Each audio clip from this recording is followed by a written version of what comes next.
When we speak of gender-based violence, we can identify different types. We have physical violence. When we speak of physical violence, this is an act or acts that cause physical harm to the person. So some of the forms of physical violence include beating, burning, kicking, punching, biting, maiming, and killing. The second type of gender-based violence can be verbal. And when we speak of verbal as opposed to physical, verbal is through the use of words. Okay? And some of the specific forms of verbal abuse, it can take the form of a joke, hate speech, internet posts, rumors, threats, videos, and memes. The third type of gender-based violence can be psychological. Okay? Pag sinabi naman natin psychological, this causes psychological harm to the person. So some of the forms can include isolation, confinement, disinformation. It can also be discrimination and others. The fourth type of gender-based violence can be sexual. And when we speak of sexual violence, okay, it can take the form of following: rape, forced sterilization, forced abortion, forced genital mutilation, and others. And the last one is socioeconomic, and this can take the form of non-payment of salaries and wages, excessive work hours, and other practices that do not conform with the standards or the laws of the land.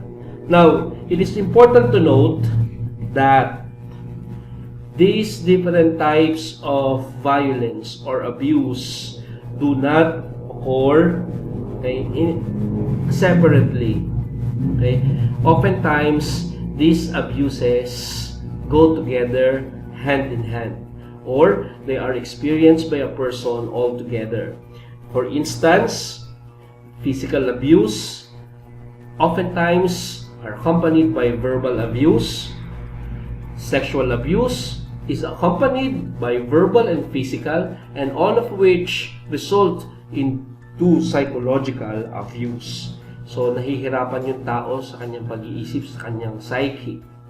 At tandaan natin, hindi ibig sabihin ng types na to ay sila ay hiwa-hiwalay. Oftentimes, nararanasan ng isang tao, nararanasan ng isang babae na may sexual violence, and at the same time, may verbal and may physical. And these three, and isama natin kung socio-economic, can cause psychological harm to the person. Okay? So, these are the different types of gender-based violence. Now, gender-based violence can be perpetrated by different individuals. Okay?